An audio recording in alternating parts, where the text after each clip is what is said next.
The air was sharp with pine and frost that November morning when I stood in Olivia's pristine kitchen, my suitcase still by the door, homemade cookies and wrapped presents untouched in their bags. Brandon's voice, smooth as polished stone, cut through the warmth of my expectations. We've made other arrangements for the holidays. Olivia wouldn't meet my eyes. The silence that followed was heavier than the 6-hour drive from Maine, heavier than the ache in my chest as I realized I was being turned away from the family I'd crossed state lines to join. At 62, I thought I'd known betrayal's sting, but this was a fresh wound, slicing open scars I'd buried since I was a girl in Aroostook County, where trust was the first thing my family taught me to lose. I was 14 when my world first broke apart, standing in our drafty farmhouse kitchen, the linoleum curling at the edges like secrets trying to escape. My mother's voice trembled as she told me my father had sold our land, our legacy, to a logging company without a word to us. He'd taken the money and left, chasing dreams of wealth that never materialized, leaving us to face eviction and whispers from neighbors who'd once shared our table. My older brother, Tom, the one I'd idolized, had known and said nothing, choosing loyalty to our father over us. That betrayal carved a hollow in me, one I'd spent decades filling with faith, work, and the family I built with Robert. Now, standing in Olivia's kitchen, I felt that hollow yawn open again, threatening to swallow the life I'd pieced together. Riverdale Heights, Connecticut, is a place of manicured lawns and calculated smiles, where colonial homes gleam under autumn's golden light and wealth whispers in the rustle of imported trees. It's nothing like the Maine of my youth, where the land was raw, the winters brutal, and community meant survival.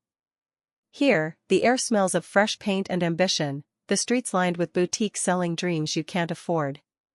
That day, as I drove to the Riverside Hotel alone, the town's elegance felt like a rebuke, its polished surfaces reflecting my isolation. The hotel's lobby was all marble and mirrors, the Christmas decorations already up, glittering with a cheer I couldn't feel. I checked in, my voice steady despite the tremor in my hands, and spent Thanksgiving alone, the TV's parade a hollow soundtrack to my solitude.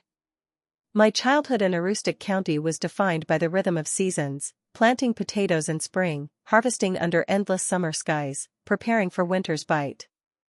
Our farmhouse smelled of wood smoke and my mother's baking, the walls papered with faded roses. We were poor but proud, our roots sunk deep into land that had been ours for generations. My father was a quiet man, his hands rough from work, his eyes distant with unspoken dreams. My mother balanced his silences with warmth, her faith in God and family unshakable. Tom, 5 years older, was my hero, strong, clever, always slipping me an extra piece of cornbread. When father sold the land, it wasn't just the loss of home, it was the betrayal of trust, the unraveling of everything I'd believed about love and loyalty. I met Robert Jenkins in my second year teaching at Cedar Falls Elementary, a small school where I poured my heart into children who learned differently.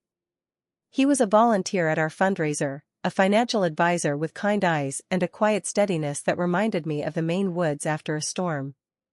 We married within a year, and Olivia arrived soon after, our miracle. Those early years were lean, my teacher's salary and Robert's fledgling business stretching thin, but we built a life on love and careful plans. Olivia grew up with her father's ambition and my determination, her eyes always on the glossy magazines she'd study, pointing to grand houses and saying, "I'm going to live there." I worried about her materialism, but Robert would squeeze my hand and say, "She'll find her way." When Olivia brought Brandon home from Dartmouth, I saw the calculation in his charm, the way he studied Robert's success like a map to follow. He came from old money that had dwindled to a name and expectations, his real estate ambitions fueled by a hunger for status. Olivia defended him, blind to his performative attentiveness, and I wanted to believe her. Their wedding was extravagant, Robert and I contributing more than we could afford, wanting her happiness. When they bought a colonial in Riverdale Heights, we gave $150,000, half our retirement savings, for their down payment, trusting Brandon's promises of repayment. It was an investment, we told ourselves, in our grandchildren's future. Max and Sophie arrived, and I took leave to help Olivia through those early years, cooking, cleaning, rocking babies through sleepless nights. Brandon was often absent, chasing deals that never quite closed. Robert's heart disease emerged then, and I reduced my teaching to care for him, our savings dwindling under medical bills. When he died, reading to Max and Sophie over video chat just hours before, the loss was a physical weight, a silence that filled our main home. Olivia stayed for 2 weeks, helping with the funeral, but Brandon returned to Connecticut immediately, citing business. In my grief, I signed papers Thomas Chen, our lawyer, placed before me, trusting the process as I navigated the void Robert left. Selling our Cedar Falls home felt like closing a chapter, the profit and Robert's life insurance yielding $780,000, enough, I thought, for a condo near Olivia. I imagined being close to Max and Sophie, sharing everyday moments. But Brandon's holiday rejection shattered that vision. "We just need our space," he'd said, his smile never reaching his eyes, as if I were a stranger rather than their grandmother. I kissed Max and Sophie goodbye, promising Christmas calls, and drove to the hotel, the weight of my childhood betrayal echoing in my heart. Alone, I wondered if I'd misread my place in their lives, if love could be so easily discarded for appearances. That night, as I sat in the hotel's sterile room, the Bible on the nightstand caught my eye. I hadn't opened one since Robert's funeral, but something drew me to it. Psalm 23 felt like a whisper from my mother, her voice steady through our darkest days. "Though I walk through the valley of the shadow of death, I will fear no evil." I clung to those words, a lifeline across decades, promising strength I wasn't sure I had. The holidays stretched ahead, empty of family, but I resolved to find purpose, to rebuild what betrayal had broken. My faith, quiet but enduring, reminded me that healing begins in the ashes of what was lost. The Riverside Hotel's beige walls closed in as Christmas approached, the tinsel garlands in the lobby mocking my solitude. I'd spent Thanksgiving slicing a turkey breast for one, the cranberry relish I'd made from my mother's recipe tasting of memory and loss. At 62, I'd never imagined holidays alone, but Brandon's words, "We need our space," echoed like a verdict. Riverdale Heights glittered outside my window, its snow-dusted streets alive with families hurrying to festive gatherings, their laughter a stark contrast to the silence of my room. I thought of a rustic county, where winter meant neighbors checking in, sharing firewood, binding community through shared survival. Here, isolation was a currency, and I'd been deemed too poor to spend. My childhood betrayal had taught me to guard my heart, but Robert had shown me how to open it again. His death left me unmoored, and Olivia's rejection felt like a second abandonment, stirring memories of that winter when I was 14. After my father sold our land and left, my mother, brother Tom, and I faced eviction. The farmhouse, with its creaking floors and wood stove warmth, was no longer ours. Neighbors who'd once brought casseroles now averted their eyes, their whispers branding us as failures. Tom, who'd known of father's plans and kept silent, became a stranger overnight, his guilt driving him to leave for Bangor at 19, never looking back. Mother leaned on her faith, her Bible a constant companion, but I saw the toll it took, her hands trembling as she kneaded bread, her prayers more plea than praise. I tried to fill the holiday void with purpose. I volunteered at a Riverdale shelter, serving meals to men and women whose eyes held stories of loss deeper than my own. Their gratitude warmed me, a reminder of Maine's communal spirit, but it couldn't erase the ache of Max and Sophie's absence. I called them on Christmas morning, their voices bright but distant over the phone. "When are you coming, Grandma?" Sophie asked, her innocence piercing. "Soon, sweetheart," I lied, Brandon's presence a shadow behind their words. Olivia's brief call later, her voice slurred with wine, carried an apology. "It wasn't my idea, Mom. The Whitleys were awful.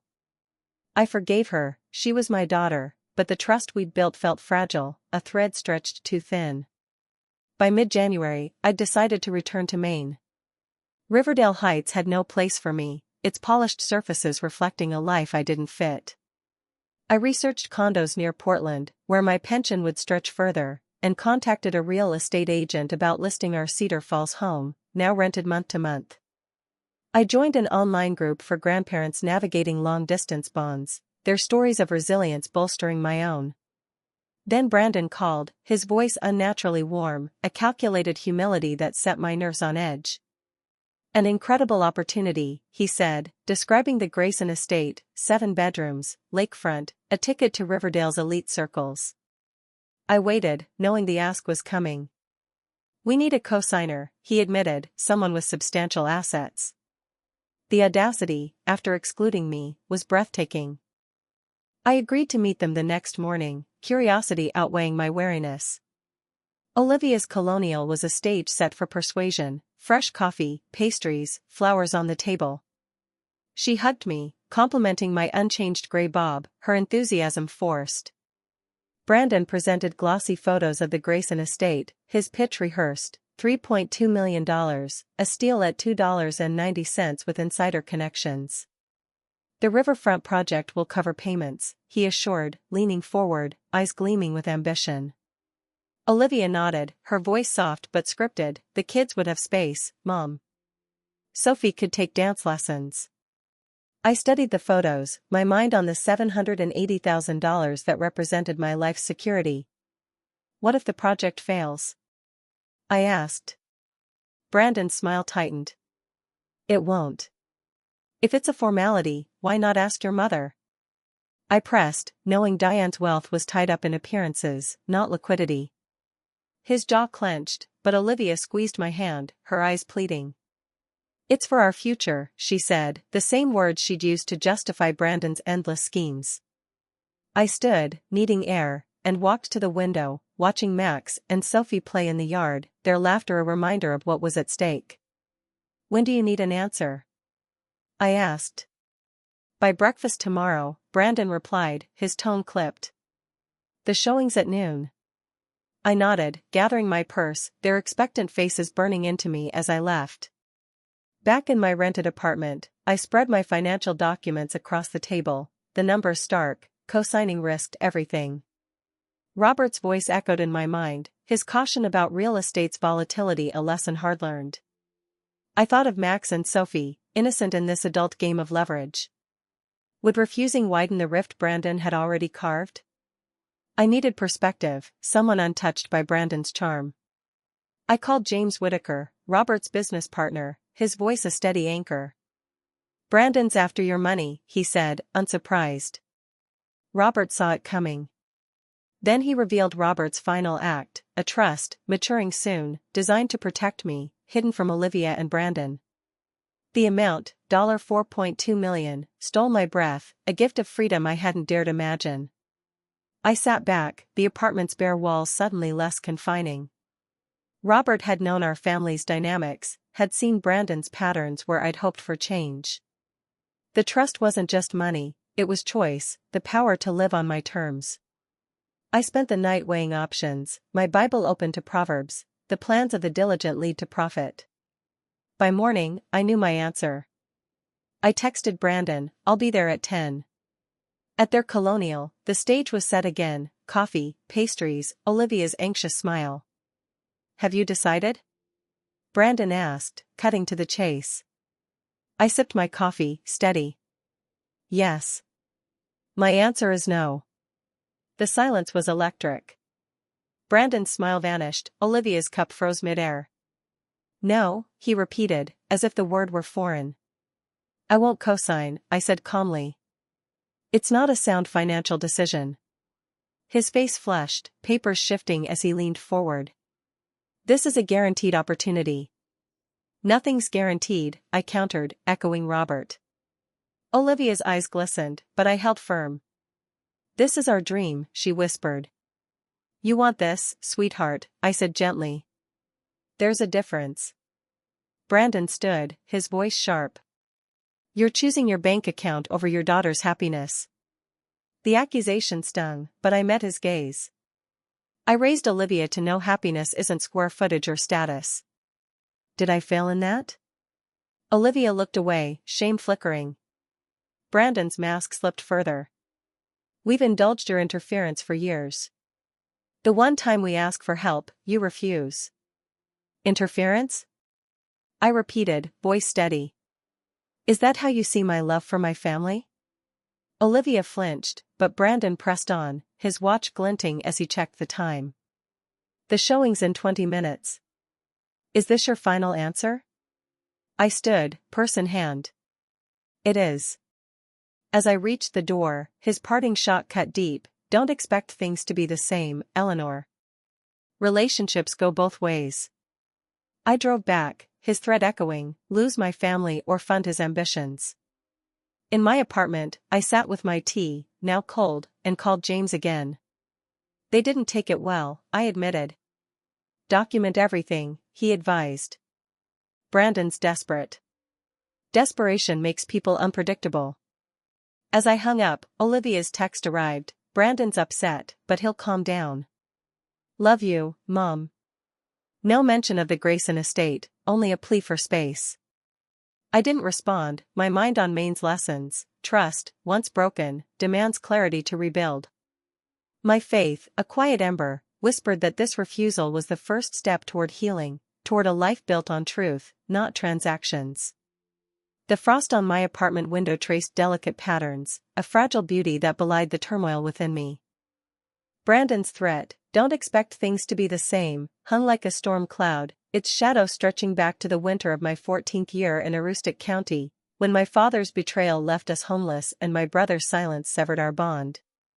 Now, as I sat in my rented Riverdale Heights apartment, the sterile beige walls closing in, I felt that same hollow ache, the fear that love could be weaponized, that family could become a battlefield. Yet Robert's trust, a $4.2 million shield he'd forged in his final months, offered not just security but clarity. I could choose my path, not as a victim, but as a woman reclaiming her worth. I spent the days after my refusal volunteering at the Riverdale Library, shelving books and reading to children whose eager faces reminded me of Max and Sophie. The library's oak shelves and soft lighting felt like a sanctuary, a contrast to the polished chill of Riverdale streets, where wealth gleamed in the chrome of passing cars and the crisp lines of designer coats. Maine's winters had been raw, the air thick with wood smoke and community. Here, connection was a transaction, and I'd been deemed expendable. Still, I clung to small acts of purpose. Each book I placed a step toward grounding myself, each child's smile a reminder of why I couldn't let Brandon's manipulation win. 5 days after our confrontation, my buzzer rang, startling me from my thoughts. Max's voice crackled through the intercom, bright and unguarded. Grandma, it's us. We brought cookies. My heart leapt as I buzzed them up. Olivia stood in the hallway, Max and Sophie clutching a crumpled bakery box, their faces alight with excitement. Chocolate with sprinkles, Max declared, thrusting the box toward me. I hugged them tightly, their warmth a balm against the cold of Brandon's words. Olivia's eyes held apology and determination, a mix I hadn't seen since her college days, when she'd tackled challenges with quiet resolve. The kids have been asking for you nonstop, she said, her voice soft but firm. I'm sorry for just showing up. Sophie's question stopped me cold as she surveyed my modest apartment. Why do you live here now, Grandma? Daddy said you don't want to be part of our family anymore. The words, innocent in her small voice, landed like a blow. Olivia winced, her face flushing. That's not what Daddy meant, she said quickly, but Sophie's furrowed brow demanded truth. I knelt to her level, my voice steady despite the ache. I will always want to be part of your family, sweetheart. Nothing could change that. Max frowned, unconvinced. Then why can't we see you? Dad said you're too busy. I glanced at Olivia, who looked away, shame etching her features. I'm never too busy for you, I told him firmly. Not once. In the kitchen, as the children settled with a cartoon, I kept my voice low. What did Brandon tell them? Olivia fidgeted with her wedding ring, her nails bitten short, a habit she'd outgrown years ago. He said you needed space, that you had other priorities. The manipulation was blatant, rewriting our story to cast me as the deserter. That's cruel, Olivia. They're children. She nodded, her eyes glistening. I know. That's why I brought them today, to show them it's not true. I studied her, noting the shadows under her eyes, the tension in her shoulders. What happened with the Grayson estate? Her expression fell. The Cuttlers got it, cash offer, no contingencies. We couldn't compete. I nodded, unsurprised. And Brandon? Not well, she admitted. He's blaming everyone, mostly you. I poured hot chocolate, the steam curling like a prayer. Until he calms down, am I unwelcome in your home? Olivia hesitated, her voice small. He suggested visits here, or parks, neutral places, for now. The exclusion stung, a reminder of my childhood, when neighbors shunned us after father's betrayal. That's not sustainable, I said gently. You know that. She looked down, her hands twisting. What choice do I have? I met her gaze, my voice soft but firm.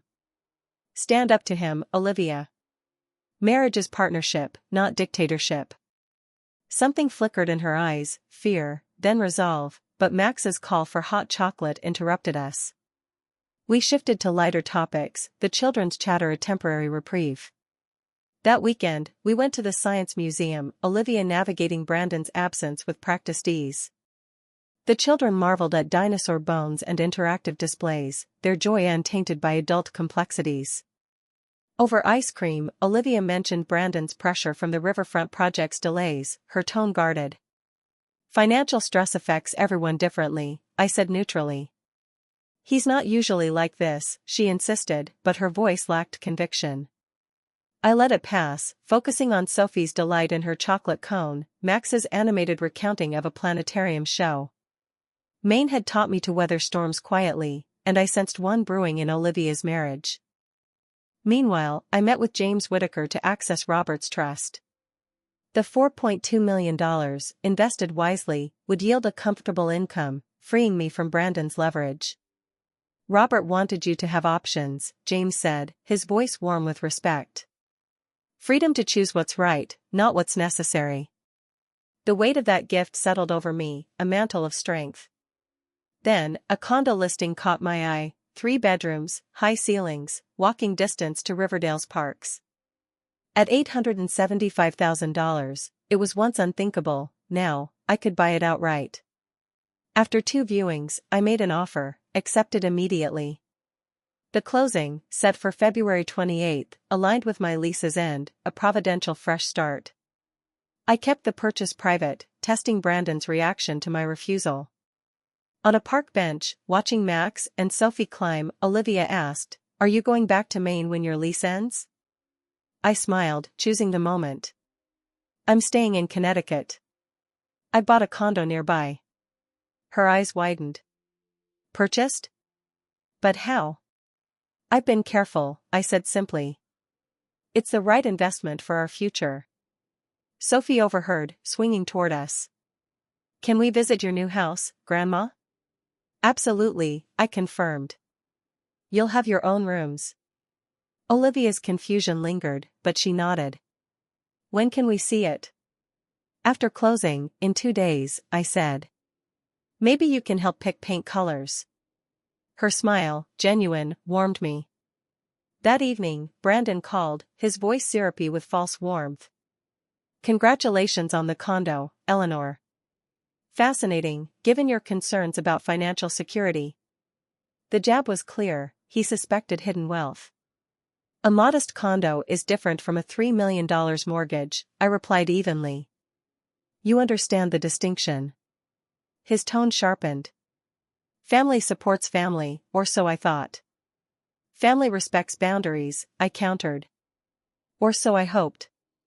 The silence was tense, his next words calculated. "Let's have dinner tomorrow, clear the air." The whole family. Skeptical but hopeful for the children's sake, I agreed, the invitation a fragile bridge over troubled waters. As I packed for the move, Brandon's swift shift from resentment to reconciliation gnawed at me. In a rustic, betrayal had come without warning, here, it wore a smile.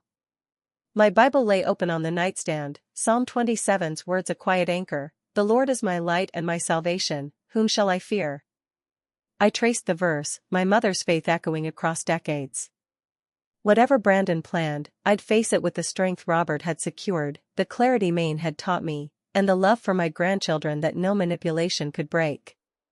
The air in Olivia's colonial carried the scent of rosemary and roasted vegetables, a warmth that clashed with the chill of Brandon's calculated hospitality. I arrived at 7 sharp, flowers for Olivia and books for Max and Sophie tucked under my arm. Riverdale Heights gleamed outside, its manicured lawns and twinkling porch lights a facade of harmony, much like the dining room's polished table, set with china and crystal that screamed significance. At 62, I'd learned to read rooms, and this one hummed with intent. Brandon's greeting, "Welcome back, Eleanor," was expansive, his smile a practiced mask that didn't reach his eyes. I thought of a rustic county, where my father's sudden charm had preceded his betrayal, and braced myself for what lay beneath this performance. Olivia emerged from the kitchen, her apron barely hiding the strain in her posture. "Mom, you're here," she said, her embrace tight, her whisper urgent, "Thank you for coming. It means a lot." Max and Sophie thundered downstairs, their joy unfiltered as they shared tales of ballet shoes and science projects. Their presence grounded me, a reminder of why I'd accepted this invitation despite the warning bells. Dinner unfolded with Brandon's attentiveness, questions about my new condo, suggestions for contractors, jarring against his recent hostility. Olivia's glances darted between us, her smile fragile, as if she sensed the undercurrent but couldn't name it. I ate slowly, the chicken tender but tasteless, my mind on Maine's lessons. Trust is earned, not assumed. After dessert, with the children excused to finish homework, Brandon's mask slipped, his purpose laid bare. "We've been reflecting," he began, refilling my wine glass unasked, "on how family disagreements spiraled." Olivia nodded, her voice earnest, "We've missed you, Mom." I nodded back, wary but listening. "Your decision about the Grayson estate," Brandon continued, leaning forward, "was prescient. The Cutlers found foundation issues, water damage, a bullet dodged." I murmured sympathy, sensing the pivot. "Which brings us to tonight," he said, his tone smooth as polished marble. "Westlake Shores, an exclusive community, 12 custom homes, private beach. A transformative opportunity." The pitch was rehearsed, glossy as the Grayson photos, $1 to $2 million lots, $2 to $3 million build costs, 40% appreciation in 5 years. Senators, CEOs, Brandon enthused, connections that open doors.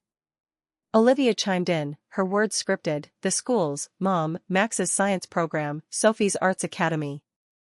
I sipped my wine, the pieces falling into place. "The developer's holding a lakefront lot," Brandon said, 30% down. I met his gaze. "You're suggesting I contribute?" "An investment," he corrected, "with equity. An in-law suite for you, integrated but independent." The offer, dressed as generosity, was a transaction, my value tied to my wallet. I leaned back, the dining room's chandelier casting sharp shadows. "A $3 to $4 million home seems beyond your means, especially with the riverfront project's delays." Brandon's smile tightened. "Family support matters at critical junctures. This isn't just a house, it's a launching pad." Olivia watched, her hands clasped tight. "What if I decline?" I asked. Brandon's expression flickered. "I'd hope we could separate financial decisions from relationships, unlike last time." The regret was hollow, his eyes calculating. "My inclusion seems contingent on contribution," I said quietly. Olivia protested, "That's not fair, Mom," but her voice wavered. Brandon's next words caught me off guard. "Your unexpected financial liquidity, your condo purchase, suggests resources we didn't know about."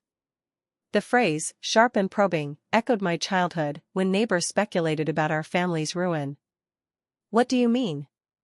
I asked, folding my napkin. "Your condo," he said, "indicates wealth beyond what we understood." I held his gaze. "Did you invite me to reconnect or to access those resources?" Olivia flinched, Brandon's composure cracking. "I don't see why those are mutually exclusive," he snapped. "Family supports aspirations. Like during the holidays?" I countered. "When I needed inclusion, not money, that didn't apply." The room tensed, Olivia's eyes pleading. "If I say no," I asked her directly, "will I still be welcome here? Or relegated to parks again?" Brandon stood, his voice sharp. "You're overreacting." No one's threatening your relationship with the kids. Aren't they? I challenged, staying seated. History suggests otherwise. Olivia's voice broke in, can we not do this? But Brandon pressed, his charm gone. If you have means and choose not to help, that's a statement about priorities. I stood, calm despite the storm. I'm declining to fund instability for my daughter and grandchildren, not rejecting family. Brandon's face contorted. Semantic games. Your condo matters more than Olivia's opportunities. Brandon, stop, Olivia pleaded, but he turned on her. She doesn't owe us, she said, her voice trembling but firm. Doesn't she? He shot back. After all we've done, holidays, access to the kids? His transactional view of love was laid bare, a mirror to my father's abandonment, prioritizing gain over loyalty. I should go, I said, thanking Olivia for dinner. Brandon blocked the doorway. You're leaving without considering our proposal? My answer is no, I replied, steady. Not because I can't, but because I won't enable reckless decisions. Max's voice from the stairs stopped us. Why is everybody yelling? Sophie clutched his hand, their pajamas soft against the tension. Is Grandma leaving? I forced a smile. Just heading home, sweetheart. I'll see you soon. Promise? Sophie asked, her eyes wide. Daddy said last time you might not come back. Brandon shifted, uncomfortable, as I knelt to them. Nothing could keep me from you, I assured, hugging them tightly. Brandon cleared his throat. Bedtime, kids. After quick hugs, they retreated, glancing back. Olivia followed me to the door, tears brimming. He's not always like this, she whispered. The project stress, I touched her cheek. Pressure doesn't create character, Olivia. It exposes it. Driving home, Riverdale's lights blurred through my tears. Brandon's outburst had revealed his truth, family as leverage, love as currency. Yet Olivia's small stand, her insistence I didn't owe them, hinted at change. In my half-packed condo, I opened my Bible to Psalm 46, God is our refuge and strength. The words, my mother's anchor through our eviction, steadied me. Robert's trust was my refuge, but my strength came from within, forged in Maine's harsh winters and tempered by loss. Brandon's threats couldn't break that. The next morning, Olivia called, her voice subdued. I'm so sorry about last night. Brandon was out of line. Yes, I agreed, but it was necessary. We see where we stand. She hesitated. He said things about why I married him, lashing out. It's not true. Her denial rang hollow, but I let it pass. Financial pressure reveals priorities, I said. Pay attention to what's showing. A long silence followed, then a whisper, I think I've made a mistake. My heart broke, but hope stirred. What do you mean, sweetheart? Everything, she admitted. The house, the schools, the social hamster wheel. Last night, I heard him ask his mother for money. She refused, said he married beneath him. The cruelty wasn't surprising, but Olivia's clarity was. I'm here, I promised, as Maine's lessons whispered, healing begins with truth, no matter how painful. The February light filtered through my new condo's high windows, casting soft patterns on the hardwood floors as I unpacked boxes, each item a tether to the life Robert and I had built. Riverdale Heights hummed outside, its manicured charm a stark contrast to the rugged simplicity of a rustic county, where my mother's hands had kneaded bread through betrayal's sting. At 62, I stood on the cusp of a new chapter, Robert's $4.2 million trust a shield against Brandon's manipulations, but the ache of Olivia's admission, I've made a mistake, lingered like frost on glass.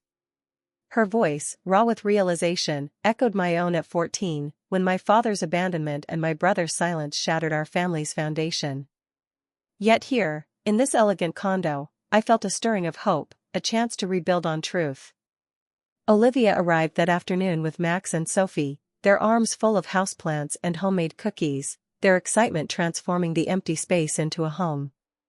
It's so big, Grandma. Sophie exclaimed, racing through the rooms, claiming a corner for her imaginary tea parties.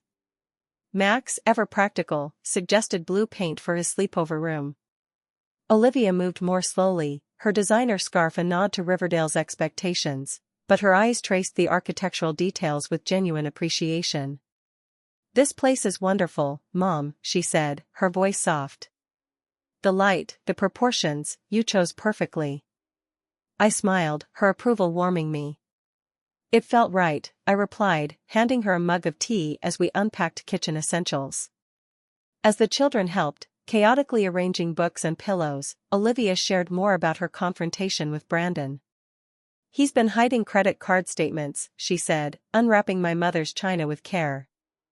"I found them by accident, 6 cards, maxed out. And he took a second mortgage on the house without telling me." Her voice hardened, a resolve I hadn't heard in years. "That's deceptive," I said gently, arranging silverware. "It's more than that," she corrected. "We're supposed to be partners. He's been gambling with our security." I nodded, recalling Maine's lessons: trust, once broken, demands accountability. "What's your plan?" I asked. She set a teacup in the cabinet, precise. "I'm meeting a financial advisor Monday. I need to know exactly where we stand." Her proactive stance stirred pride, but I tempered it with caution. "You've always been a problem solver," I said. "I learned from you," she replied, a small smile breaking through. "After Dad died, you didn't just survive, you reimagined your future. I need that strength now." We worked through the afternoon, the condo taking shape, furniture placed, beds made, kitchen functional. By evening, we ate pizza picnic style on the living room floor, the children's laughter a balm against the tension of Brandon's shadow. As they prepared to leave, Olivia lingered. "Can the kids stay tomorrow night?" she asked, hesitant. "Brandon has an investor dinner, and I'd rather they be here." "Of course," I said. "And you're welcome too." Her relief was palpable, a crack in the facade she'd worn too long. The next evening brought joyful chaos, board games, popcorn, bedtime stories in rooms the children had claimed. When Olivia arrived at 9, her face was strained, her cheer forced. After tucking Max and Sophie in, we sat in the living room, lamplight pooling against the February dark. "Brandon's investors backed out," she said, cradling her tea. "The riverfront project's collapsing, 6 months of work, gone." I murmured sympathy, but she continued, her voice tight. "There was a letter from Max's school. The semester payment's overdue, second notice. Brandon swore he'd paid it." The betrayal cut deeper than money, echoing my father's lies. "He lied to my face, Mom," she whispered, tears brimming. I took her hand. "I'm here, but financial deception in a marriage is serious, Olivia. It's about trust." She nodded, setting her mug down with resolve. "I told Brandon the financial meeting's non-negotiable. I need transparency, bank statements, credit cards, everything." "How did he react?" I asked. "Not well," she admitted, "but he's vulnerable now. He needs me to keep up appearances." Her calculated tone, so unlike her usual optimism, revealed Brandon's influence, but her determination marked a shift. "This weekend was a lifeline," she said softly. "Thank you." I squeezed her hand. "This is your home too, always." Sunday passed in gentle routine: pancakes, a park visit, fireside games. Brandon's calls grew curt, Olivia's refusal to cut the weekend short a quiet rebellion. By evening, as she gathered the children, her posture was straighter, her decisions firm. "I'll call after the financial meeting," she promised, hugging me tightly.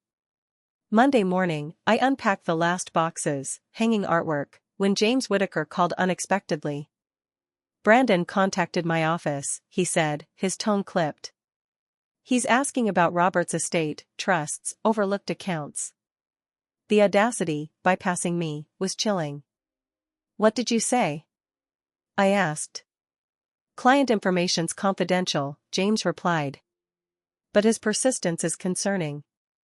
I recounted the dinner, Brandon's Westlake Shores pitch, Olivia's growing clarity. The timing's troubling, James said. His financial desperation, combined with this inquiry, suggests escalation. Be cautious, Eleanor.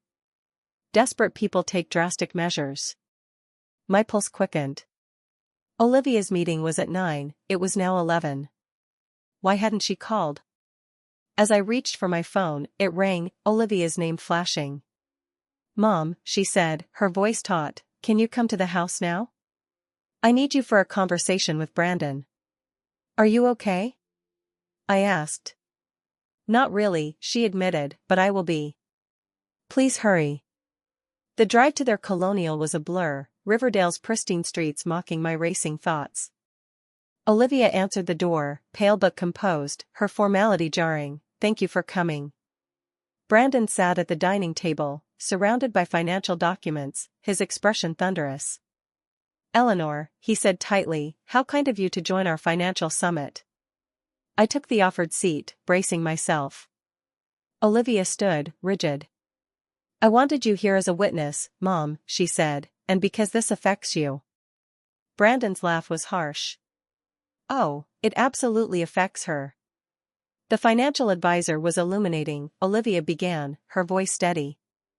Our situation's worse than I imagined. Brandon interjected, defensive, every business has risks.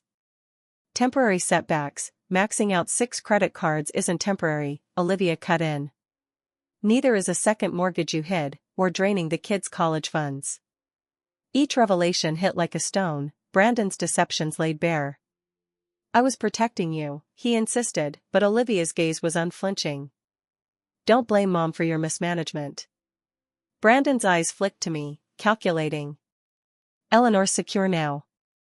Her resources could stabilize us, a family loan. Olivia's voice was flat, like the $150,000 my parents gave for our down payment? Never repaid?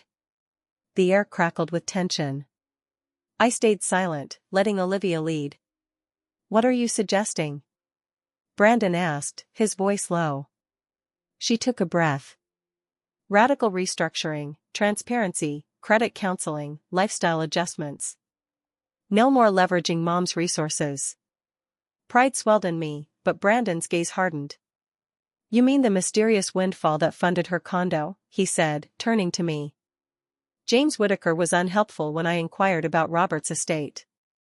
My voice was calm, my finances are private, Brandon, as yours should be with your wife. His face flushed. This isn't about me. It's about family resources hidden while we struggle. Olivia's voice shook, don't invoke Dad's intentions. He'd be horrified by what you've done. Brandon stood, paper scattering, his mask gone. Talk sense into her, Eleanor. I met his gaze. Olivia's thinking clearly for the first time in years. I support her completely. The united front rattled him, his panic visible. Get out, he snapped. You've done enough damage. Olivia stepped forward. My mother stays. Brandon stormed out, slamming the door, his parting threat chilling, divorce isn't clean. Assets get scrutinized, all assets. In the silence, Olivia sank into a chair, trembling. Are you okay? I asked. No, she whispered, but I will be. Her strength, forged in this crucible, was a beacon, guiding us both toward healing. The morning light in my condo was soft, filtering through sheer curtains to warm the unpacked boxes that still lined the living room. Riverdale Heights stirred outside, its polished streets a world apart from Aroostook County's raw winters, where betrayal had first carved its mark on my heart at 14. Brandon's parting threat, divorce isn't clean. Assets get scrutinized, echoed like a distant storm, stirring memories of my father's abandonment and my brother's silence. Yet, as I sipped coffee, the $4.2 million trust Robert had left felt like a fortress, not just of wealth but of choice. Olivia's stand against Brandon's deceptions, her trembling resolve in their dining room, had lit a spark of hope. At 62, I was learning that healing wasn't erasing scars but building strength around them. Olivia's call came late that night, her voice subdued but firm. Brandon came home, all apologies, she said. He's promising transparency, even credit counseling. I paused, unpacking a framed photo of Robert and me. That's a shift, I said cautiously. It's calculated, she replied, her tone sharp with new clarity. He mentioned exploring family resources and Dad's legacy for the kids. The tactic was transparent, charm replacing confrontation. I told him our finances come first, not imaginary windfalls, she added. He didn't like that. I nodded, though she couldn't see. Calculated Brandon is more dangerous than angry Brandon, she said, echoing my thoughts. I'm filing for legal separation. He doesn't know yet. Her resolve, a mirror to my mother's quiet faith through our eviction, steadied me. I'm here, I promised. The next morning, as I prepared for a meeting with Thomas Chin, our family lawyer, my doorbell rang. Diane Parker, Brandon's mother, stood there, impeccably dressed, her cold smile a contrast to the February chill. Eleanor, she said, I hope I'm not interrupting. We need a woman-to-woman conversation. Her unexpected presence, after years of polite distance, was a clear escalation, like my father's sudden charm before he sold our land. I invited her in, my condo's warm tones clashing with her calculated air. Lovely place, she observed, her gaze appraising. Riverdale Heights is quite desirable now. I offered coffee, which she declined, seating herself with a view of the room. This won't take long, she said, adjusting her scarf.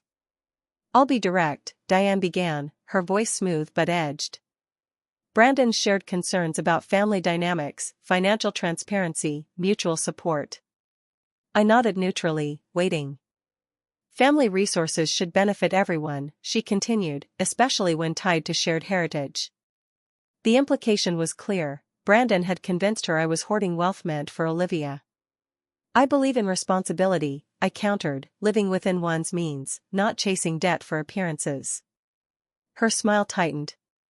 Appearances matter, connections, schools, the right address. These are investments in security. At what cost? I asked. Whatever's necessary, she replied, unwavering. Diane leaned forward, conspiratorial. Brandon and Olivia face temporary challenges, project timing issues. As mothers, we care about their stability, Max and Sophie's opportunities. I agreed, carefully, I'm concerned, especially about Brandon's hidden debts. Her composure flickered, surprise betraying her. Olivia's shared, I said. 6 maxed-out credit cards, a secret mortgage, college funds drained. Diane's surprise shifted to calculation. Business involves risks, she said. Brandon's vision requires provisional arrangements. Provisional? I echoed. Like the Westlake Shores lot you refused to fund? Her flush was brief, her tone sharp. My finances are complex, asset-rich, cash-poor. The pretense evaporated. This isn't about me, Diane snapped. It's your responsibility to support your daughter's family. If Robert left undisclosed resources, withholding them is unconscionable. I stood, signaling the end. My husband's estate was handled legally. Everything was as he intended. If Brandon has challenges, he should address them through honest work, not chasing money that isn't his. Diane rose, her handbag clutched tightly. You're making a mistake, Eleanor. Family conflicts get ugly when financial disparities linger. Is that a threat? I asked calmly. An observation, she replied, moving to the door. Estate challenges become public. Every decision, relationship, impropriety gets exposed. I hope we can reach private arrangements. Her parting words, laced with menace, confirmed James Whitaker's warning. Brandon was mobilizing, Diane his ally. I called Thomas immediately, recounting the visit. Document everything, he advised. Her implied threats, the timing, it suggests Brandon's preparing legal challenges. Can he contest the trust? I asked. He can try, Thomas said. Robert's arrangements are sound, but litigation can be disruptive, emotionally taxing. The prospect of custody disputes, of Brandon using Max and Sophie as leverage, chilled me. Courts value established relationships, Thomas added. Your consistent presence with the grandchildren strengthens your position. I texted Olivia about Diane's visit, ensuring transparency. Her response was swift, unbelievable. I'm so sorry, Mom. Can we talk tonight? Her solidarity eased my tension, but Brandon's tactics, Diane's visit, his inquiries to James, pointed to a deeper strategy. That evening, Olivia called, her voice strained. Brandon's pushing transparency now, but it's a ploy. He's obsessed with Dad's estate. I shared Diane's visit, her veiled threats. He's researching estate challenges, Olivia revealed, her tone grim. I found his search history, cases where children claimed assets. He didn't hide it. The audacity, combined with his financial desperation, was alarming. Protect the trust, she urged. I don't trust his intentions. It's secure, I assured her, pride swelling at her clarity. My meeting with Thomas was strategic. We reviewed the trust, documented interactions with Brandon and Diane, and planned protections for my relationship with Max and Sophie. Record conversations with Brandon, where legal, Thomas advised. Keep logs of texts, emails, voicemails, anything showing his motives. He suggested a separate attorney for estate protection, given Olivia's separation. As I left his office, Riverdale's elegance felt hollow, its wealth a veneer over greed. Maine's community, flawed but real, had taught me resilience. Here, I'd need it to shield my family. That weekend, Olivia brought the children for a sleepover, their chatter filling the condo with life. We painted Sophie's room lavender, Max's blue, their excitement a counterpoint to the storm brewing. Olivia joined us after Brandon's latest investor dinner, her face weary but resolute. The financial advisor laid it all out, she said, as we sipped tea by the fire. We're underwater, credit cards, mortgages, school fees. Brandon hit it all. Her voice broke, but her eyes were clear. I'm proceeding with the separation. Papers are being drawn. I squeezed her hand. You're stronger than you know. She nodded, a faint smile breaking through. I'm learning. As they left, Max hugged me tightly. Can we come back soon, Grandma? Always, I promised, my heart full. Olivia's resolve, her refusal to let Brandon's lies define her, mirrored my own at her age, rebuilding after betrayal. My Bible lay open to Isaiah 40, those who hope in the Lord will renew their strength. The words, my mother's lifeline, anchored me. Brandon's threats loomed, but I was no longer the girl who'd lost her home. I was Eleanor, fortified by faith, Robert's foresight, and a love for my grandchildren that no manipulation could break. The path ahead was uncertain, but I'd walk it with clarity, ready to protect what mattered most. March's first light bathed my condo in a golden glow, the Riverdale Heights skyline sharp against a sky that promised spring. The unpacked boxes were gone, replaced by photos of Robert, Olivia, and the grandchildren, their smiles anchoring me as I faced Brandon's escalating threats. At 62, I carried the weight of Aroostook County's lessons, my father's betrayal, my brother's silence, but also the strength of my mother's faith and Robert's foresight. His $4.2 million trust was more than wealth, it was agency, a bulwark against Brandon's attempts to exploit my resources. Olivia's decision to file for legal separation, her clarity in the face of his deceptions, mirrored my own resolve to protect our family's future, not just from financial ruin but from the erosion of trust. Olivia arrived mid-morning, her face drawn but resolute, a folder of legal documents tucked under her arm. Max and Sophie were at school, giving us space to strategize. The separation papers are ready, she said, spreading them on the dining table, her movements precise. I'm serving them tomorrow. The weight of her decision settled between us, heavy but necessary, like the winter evictions of my youth that forced us to rebuild. How do you feel? I asked, pouring tea. She traced the rim of her mug, her voice steady but soft. Terrified. But also free. I've been carrying his lies for too long. I nodded, pride swelling. You're choosing truth, Olivia. That's courage. She opened the folder, revealing financial summaries from her advisor. "We're in deeper than I thought," she said. "The second mortgage payments are crippling, and the credit card interest is compounding faster than we can pay. The college funds," her voice caught. "They're gone." Brandon funneled them into the riverfront project. The betrayal, so like my father's squandering of our land, stung anew. "What's your next step?" I asked. "Selling the house," she said firmly. "It's the only way to stabilize. I've already contacted a realtor." The colonial, their symbol of Riverdale's elite, was a chain she was ready to break. "And the kids?" I pressed. "They'll stay in their schools through the semester," she said. "I've arranged payment plans with savings from my freelance work." Her proactive clarity was a lifeline, but Brandon's shadow loomed. "He's been digging," she said, her tone grim. "Last night, he was on the phone with a lawyer, asking about contesting trusts, claiming Dad's estate might have been mismanaged." The audacity, after Diane's veiled threats, confirmed their strategy: pressure me into compliance through legal intimidation. "He's desperate," I said, recalling James Whittaker's warning. "Thomas Chen's prepared," I assured her. "The trust is ironclad, but we're documenting everything: Diane's visit, Brandon's inquiries." Olivia's eyes hardened.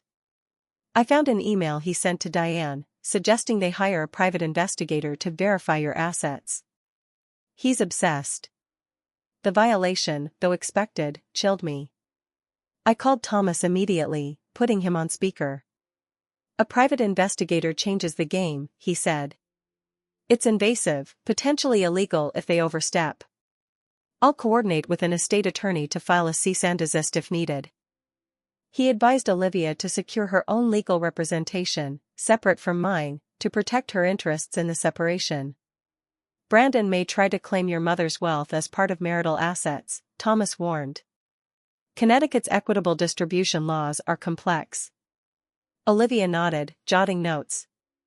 "I'm meeting a divorce attorney tomorrow," she said. "I want this clean, for the kids' sake." After the call, we sat in silence, the condo's warmth a contrast to the storm brewing. "I never imagined this," Olivia whispered, her eyes on a photo of her wedding day, Brandon's smile radiant but hollow in hindsight. "I thought love meant enduring."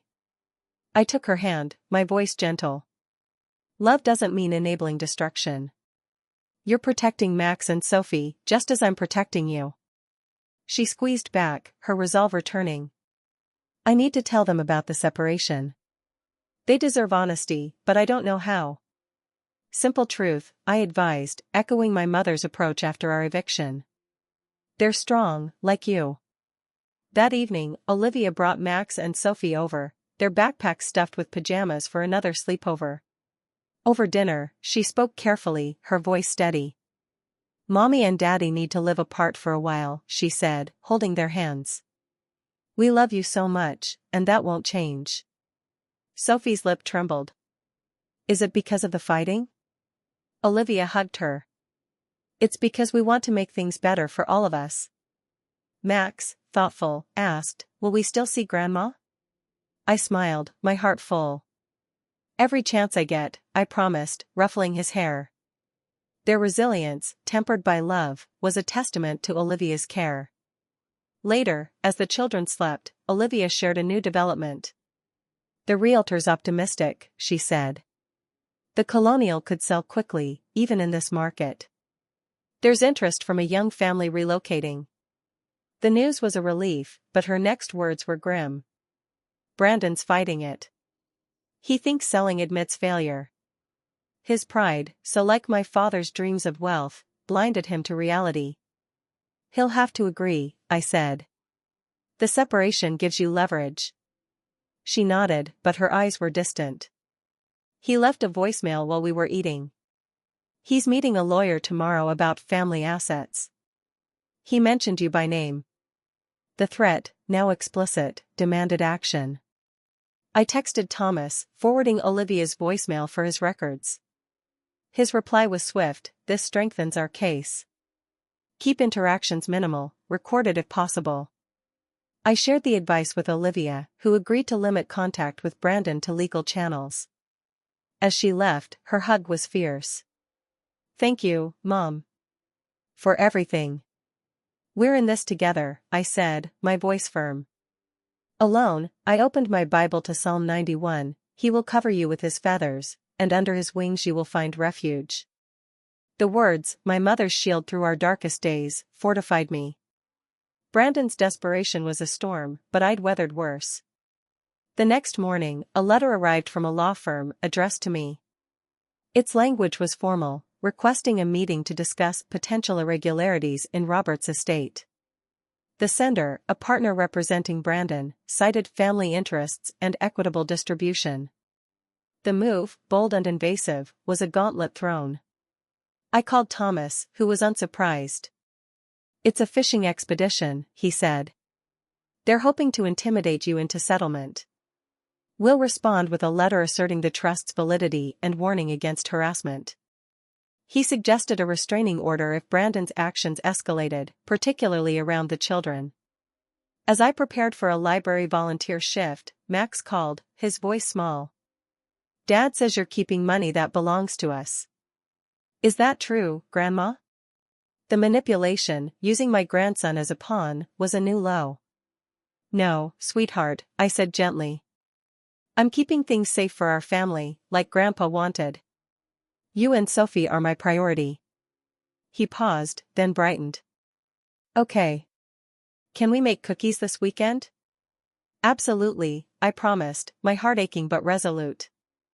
Brandon's tactics were unraveling his credibility, but the cost, Max's confusion, Sophie's fears, was a wound only time could heal.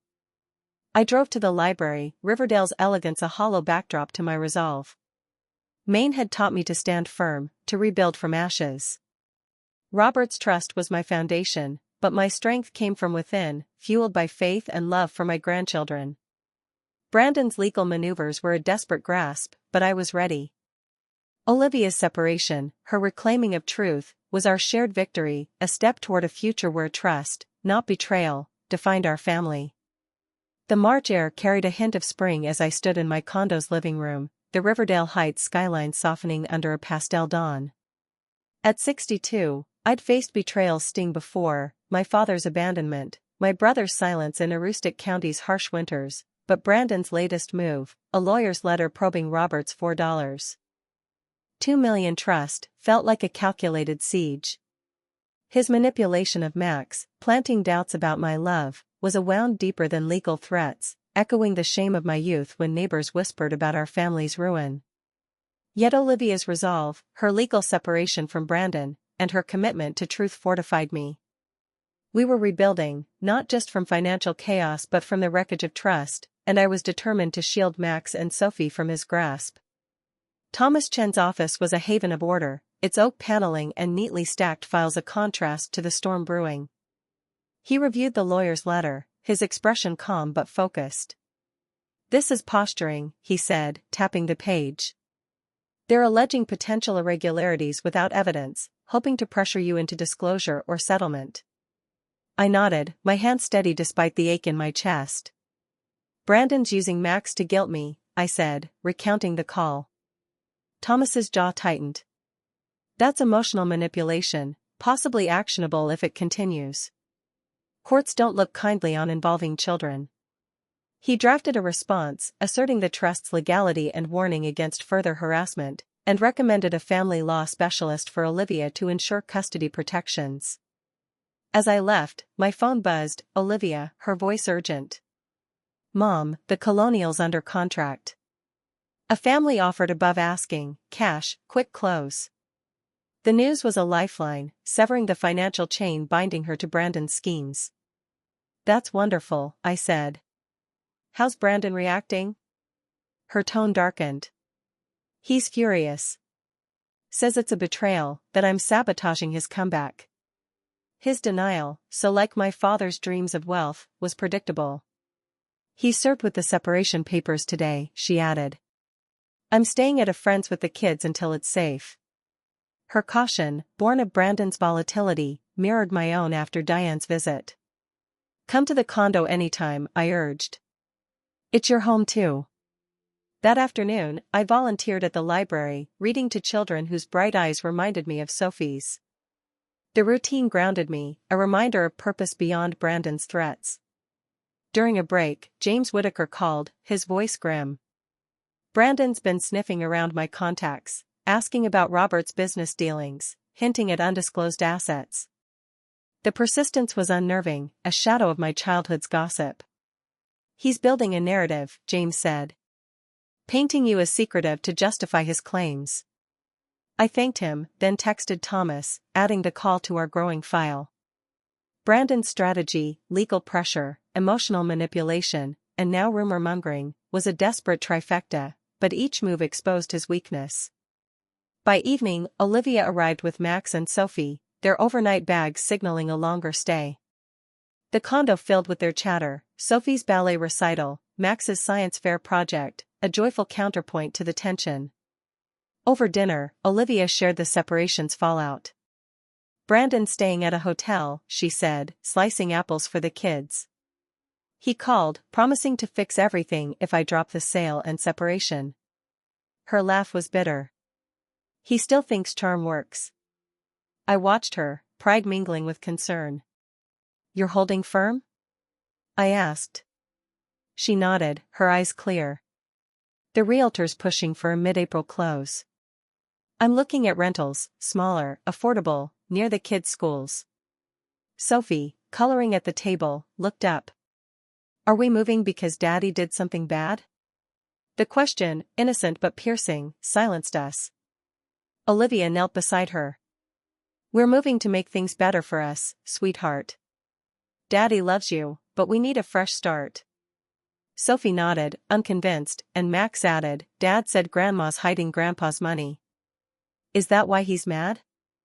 Olivia's face fell, but I answered calmly. Your dad's confused, Max's grandpa made sure we're safe, and I'm using that to help our family, like keeping this condo for you to visit. He studied me, then smiled. Good. I like it here. Later, as the children slept, Olivia and I sat by the fire, her legal folder open. Brandon's lawyer responded to the separation papers, she said, handing me a document. They're demanding a full financial audit, including any inherited assets tied to me. The move, targeting Robert's trust, was a direct strike. He's trying to entangle you, I said, my voice steady. Thomas anticipated this. She nodded, but her hands trembled. I'm scared, Mom. What if he drags this out, uses the kids? I took her hands, my voice firm. We're stronger than his tactics. You're protecting their future, and I'm protecting you. The next morning, a process server arrived at the condo, delivering a motion from Brandon's lawyer requesting discovery into Robert's estate, citing potential concealment of assets relevant to Olivia's marital property. The audacity, framing my prudence as deceit, was a page from Diane's playbook. I called Thomas, who was unfazed. This is a standard escalation, he said. We'll file a motion to dismiss. Robert's trust predates Olivia's marriage, and Connecticut law protects it. But prepare for depositions. The prospect of legal scrutiny, of Brandon dissecting my life, was daunting, but Maine's winters had taught me endurance. I emailed Olivia's attorney, ensuring alignment, and updated my log of Brandon's actions. That weekend, we took Max and Sophie to the park, their laughter a defiance of the storm. Olivia shared a new worry. Brandon's been texting the kids directly, saying he misses them, implying I'm keeping them away. The tactic, using their love as leverage, was vile. Document every message, I advised. It shows his manipulation. She nodded, her resolve hardening. The realtor confirmed the buyer's financing, she said. We close April 15th. I found a rental, a townhouse, 2 bedrooms, near the library. The practicality, her reclaiming of agency, was a victory. As we returned, my phone buzzed, a voicemail from Diane. Eleanor, let's resolve this privately, she said, her tone syrupy. Litigation benefits no one, especially the children. I'm sure we can agree on equitable terms. The hypocrisy, after her threats, was galling. I saved the message for Thomas, my heart racing but resolute. My Bible lay open to Proverbs 3, "Trust in the Lord with all your heart." The words, my mother's anchor, steadied me. Brandon and Diane's maneuvers were a desperate grasp, but they underestimated us. Olivia's separation, the colonial sale, and my trust's protection were our foundation, built on truth. That night, Olivia and I planned next steps. Her attorney would counter Brandon's audit demand, citing privacy laws, while Thomas prepared to quash the estate motion. Max and Sophie slept soundly, their rooms a testament to our commitment. Brandon's threats loomed, but I was Eleanor Jenkins, forged in Maine's trials, strengthened by Robert's love, and driven by faith. The battle wasn't over, but we were ready, united, to protect our family's heart. April's warmth softened Riverdale Heights, the cherry blossoms along its pristine streets of fragile beauty against the legal storm Brandon had unleashed. At 62, I stood in my condo, its walls now alive with Max and Sophie's artwork, a testament to the family I was fighting for. The lawyer's motion probing Robert's $4.2 million trust, Brandon's manipulation of Max, and Diane's veiled threats echoed the betrayals of my Aroostook County youth, my father's abandonment, the neighbors' whispers. Yet Olivia's strength, her legal separation, and the impending sale of their colonial were anchors, grounding us in truth. My mother's faith, carried through decades, whispered that redemption lay in resilience, and I was determined to protect our future. Thomas Chen called early, his voice steady but urgent. Brandon's lawyer filed for a preliminary injunction, aiming to freeze the trust's distributions pending their audit. The move, bold and invasive, sought to paralyze my financial independence. It's a long shot, Thomas assured me. Connecticut trusts are robust, and Robert's documentation is airtight. We filed a motion to dismiss, citing lack of standing. I exhaled, the condo's morning light steadying me. What's the timeline? I asked. A hearing set for April 20th, he said. Prepare for depositions, they'll push for leverage. The prospect of Brandon dissecting my life was daunting, but Maine's winters had taught me to weather storms. Olivia arrived for coffee, her face weary but resolute, Max and Sophie at school. The colonial closes in 10 days, she said, setting her bag down. The buyers are solid, and the realtors handling Brandon's objections. His resistance, rooted in pride, was crumbling under financial reality. He's been texting me, she added, her voice tight. Apologies, promises of therapy, then veiled threats about exposing family secrets if I don't reconsider the separation. The pattern, charm to coercion, was textbook, mirroring my father's tactics. He's cornered, I said, pouring tea. Desperation makes him predictable. She nodded, pulling out her phone. Listen to this. The voicemail, timestamped last night, was Brandon at his most unhinged. Olivia, you're throwing away our future. Your mother's hoarding millions while we drown. I'll make sure the courts know, every hidden account, every lie. Think about Max and Sophie. The venom, targeting me to pressure her, was a new low. Forward it to your attorney and Thomas, I said, my voice calm despite the chill. It's evidence of coercion. She did, her fingers steady.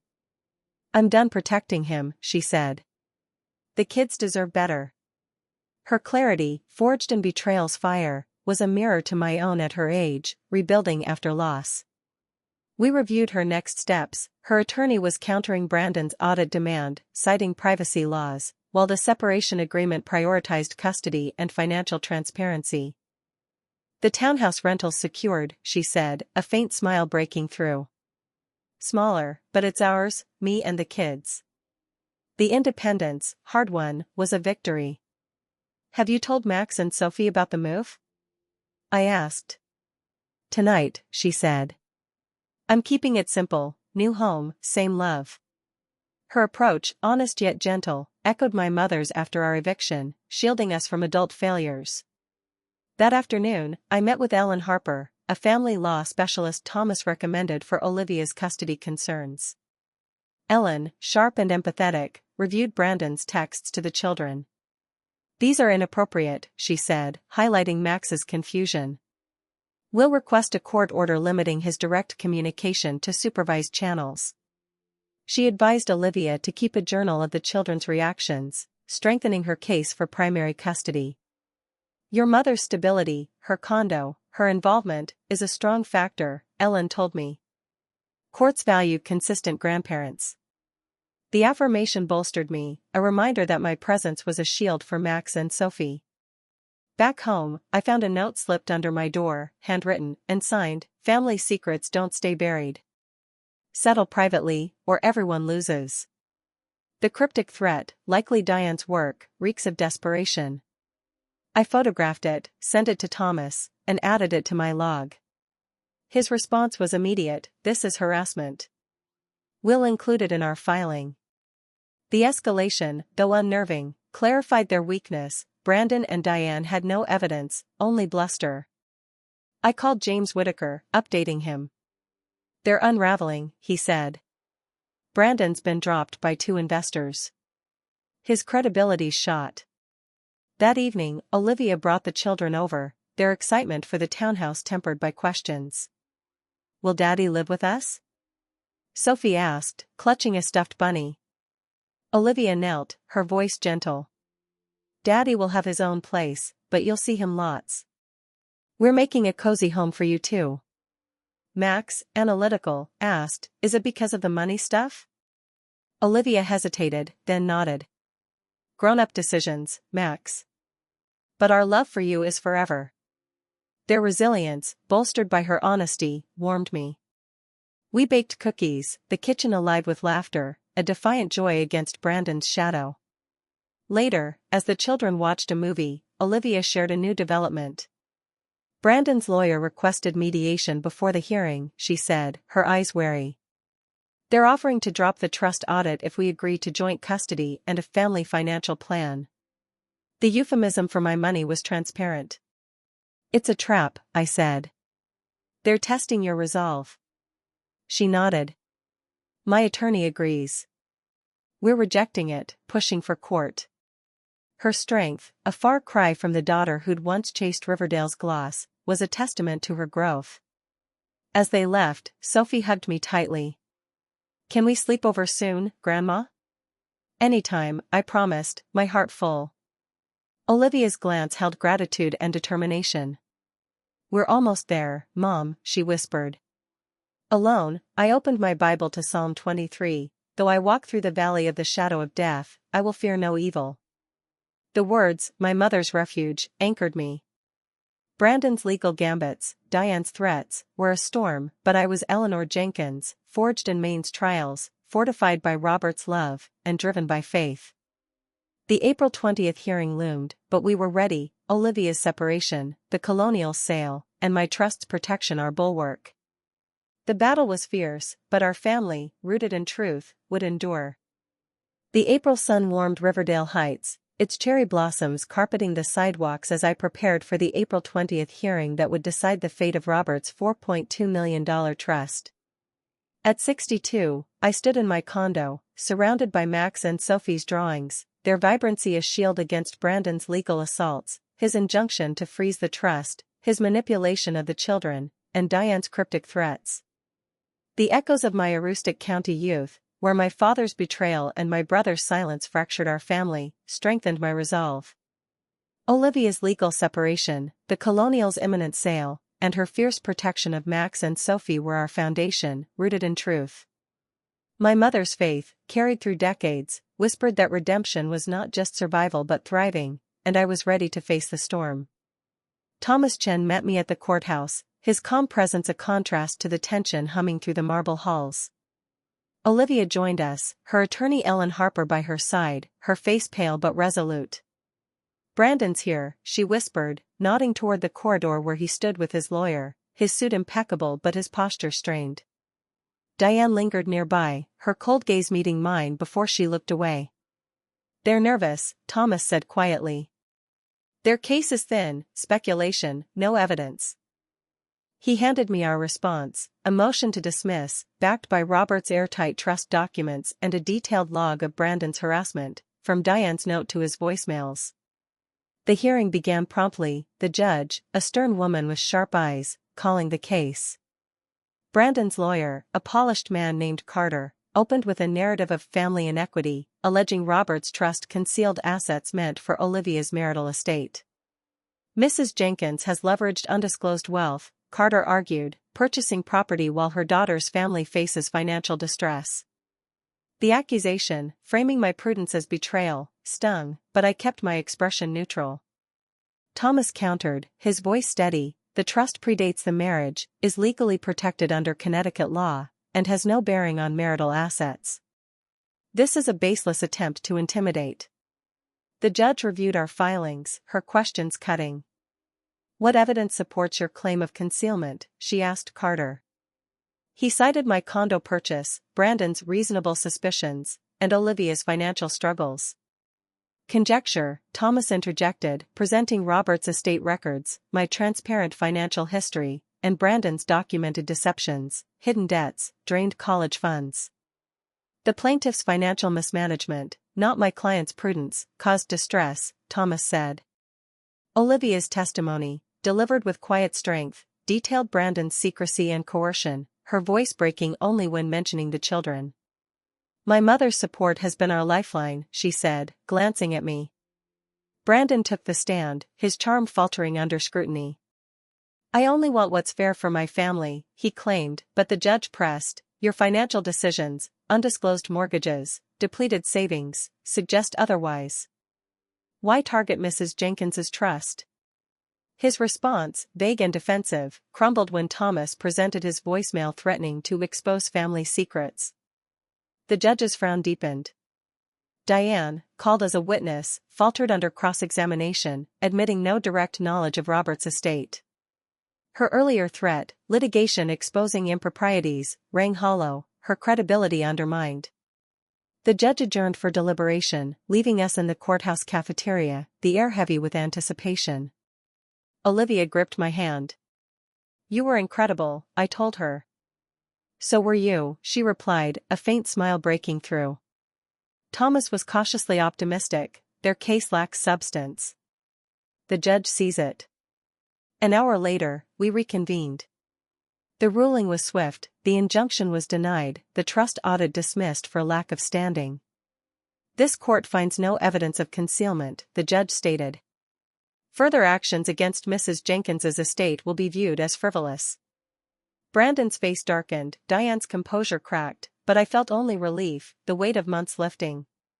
Outside, Olivia hugged me tightly, tears in her eyes. It's over, Mom. This part is, I said, my voice steady. But Brandon's not done. Thomas agreed, advising vigilance. He may pivot to custody or alimony disputes, he warned. Ellen nodded, already planning Olivia's next steps, a court order restricting Brandon's communication with the children, citing his manipulation. As we parted, Brandon approached, his voice low. This isn't the end, Eleanor. Family matters stay messy. I met his gaze. Not when truth leads, Brandon. He walked away, Diane trailing, their defeat palpable.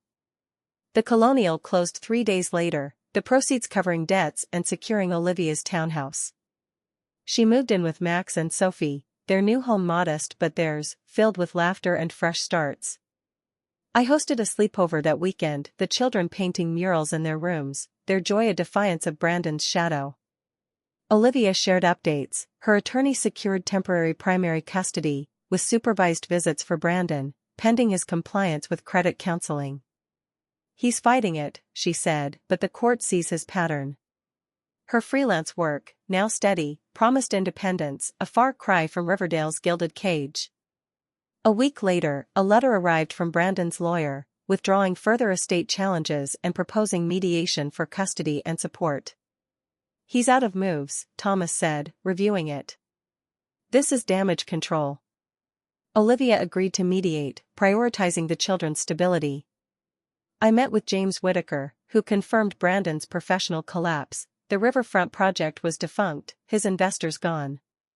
He's a pariah now, James said. You and Olivia outlasted him. The victory, hard won, was bittersweet, the cost measured in Max's confusion, Sophie's fears. That evening, alone in my condo, I opened my Bible to Psalm 30, weeping may stay for the night, but rejoicing comes in the morning. The words, my mother's refuge through our darkest days, rang true.